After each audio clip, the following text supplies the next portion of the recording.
नाही ना, 2 महिन्यामध्ये त्यांना जे काही रिझल्ट येतील त्याच्या शरीरावर ते येतील. Okay, thank you. मॅडम बोल विचारा ना थांबा थांबा. Good morning. माझं नाव सिंधू आहे, नांदेड. सेम क्वेश्चन जसं सरांना होता मी म्हणजे फील्डवर होते तेव्हा मला पण एक क्वेश्चन आला होता की हे म्हणजे अगोदर आम्ही यूज केलं होतं आणि यामुळं हार्ट अटॅक पण येऊ शकतो. तर म्हणजे हे माझं क्वेश्चन, हार्ट अटॅक येऊ शकतात असं अगोदर कोणता प्रोडक्ट? नाही, मी नाही, त्यांनी हेच बोलले त्यांनी. मी अगोदर 2 वर्षापूर्वी घेतलं होतं आणि दुसरा प्रोडक्ट काही हा घेतलं? कंपनीचे म्हणजे हे नाव चेंज होतं पण प्रोडक्ट हेच होतं. तर यामुळे असं त्यांचं म्हणणं आहे, माझं नाही. पण यामुळे त्यांचं म्हणणं आता तुमचं म्हणणं आहे ना. हा हे सांगतो. कारण काय होतं, आता तुम्ही सांगितलं पूर्वी दुसऱ्या कंपनीचा होता असेल काहीतरी, त्या कंपनीचा त्यांच्या काही लागे जे असतं ना बॉन्डिंग असतं. कंपनी चेंज झाली, वेगळी कंपनी आली तर कॉम्पिटिशन इतकं आहे तर ते खेचू शकते. Yes yes. आणि जे पूर्वीची कंपनी होती त्यांना पण आम्हीच दिलं होतं. अच्छा. प्रोडक्ट सेम आहे, फक्त अच्छा. त्याचा रंगरूप बदललेला आहे, अच्छा. नाव बदललेलं आहे, कंपनी बदलली. तर त्याने होतोय का माझी लोक तिकडे जातात, मी काय करतोय येस येस. पैसे देऊन त्यांना आपल्याकडे ओढतो किंवा काय असं लालच देतो किंवा कन्फ्यूज करतो. जसं सरांनी सांगितलं की साम दाम दंड भेद काहीतरी बसेल ना तिथे, येस येस. म्हणून तुम्ही असं ऐकत नाही तर तुम्हाला कन्फ्यूज करून टाका. जर तुम्ही कन्फ्यूज झाला तर तुम्ही काय करता, तिकडेच थांबून राहता. हे काम नको करायचं, आपण पहिले सगळे आपला क्लॅरिफिकेशन घेऊ मग नंतर बघू. तर त्याने काय होतंय, तो समोरचा माणूस आहे तो पुढे निघून जातो. Yes yes. बराबर. जब मुझे बड़ा बनना है तो 2 है लाइन तरीका. एक तो आपकी जो लाइन है उसको छोटा करूं या मैं अपनी लाइन बढ़ाऊं, Yes. तो ऑटोमेटिक छोटी हो जाएगी. तो इस तरह से काम होता है. तो इससे कोई हार्ट अटैक नहीं आता है क्योंकि 100% नेचुरल इंग्रेडिएंट है. जैसा बोला नाइट्रेट वाला जो लेता है गोली उसको मत दीजिए. ऑलरेडी बेचारे को प्रॉब्लम है, उसका और नस खुल गया तो और प्रेशर ड्रॉप हो सकता है, तो उसको नहीं देना. बाकी सबको दे सकते.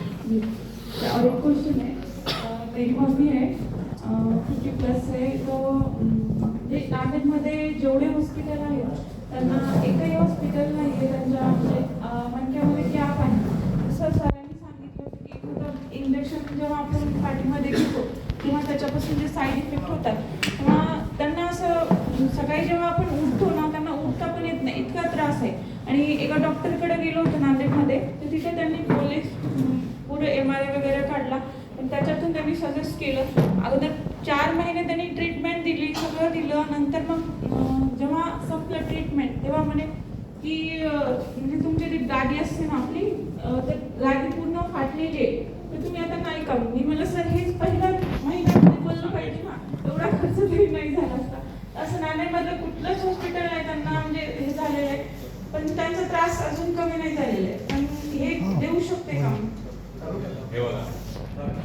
मॅडम दुसऱ्यांना देता, स्वतःच्या आईला नाही देत. नाही सर, दिलेच नाही. मी स्वतः नाही दिलेच. हे असे क्वेश्चन आले जेव्हा मी अगोदर 2 कंपनीमध्ये होते मी, तेव्हा माझ्या आईला म्हणजे मी स्वतः ट्राय करायचं अगोदर आणि मग घरच्यांना चालू करायचं. जेव्हा आईला ते प्रोडक्ट दिलं, ते टायमिंग होतं 3 ते 6 महिन्याचा, तेवढं तिला चांगलं वाटायचं. मला नंतर परत तोच त्रास.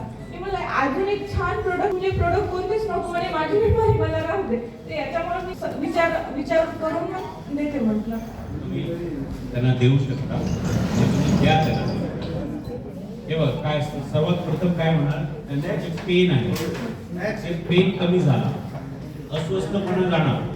अस्वस्थपणा गेला सकाळी जेव्हा उठणार त्याच्यामध्ये पेन नसते, त्यामुळे ते आपले दिवसभरचे काम आहे ते चांगल्यापणे करू शकतात.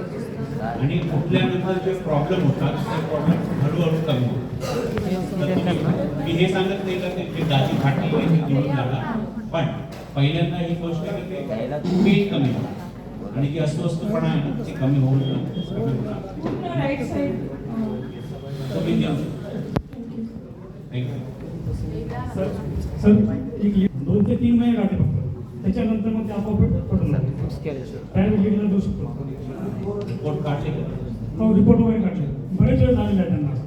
काहीतरी असेल 2-3 वेळ झालेला आहे आम्ही. कधी कधी थैली लहान असते, त्याच्यावर सिस्ट असतात, रक्ताची कमी असते, कधी कधी पुरुष त्याच्यामध्ये काही आजार असतो, काही दोष असतो, ते सगळे इव्हॅल्युएट करावं लागतं. पण तुम्ही जे आपलं हे आहे त्यांना देऊ 2 वेगळे भाग आहेत. तो कम्प्लीट गायनेकोलॉजिकल भाग आहे, पण आपला जे आहे नॉर्मल वेलनेस आहे, तर तुम्ही इथे देऊ शकता. हे तुमचा ते जे गायनेकोलॉजिस्ट आहे त्यांना दाखवा, ते काय म्हणतील, रिपोर्ट काय आहे त्याच्यामध्ये बघूया. Okay, thank you.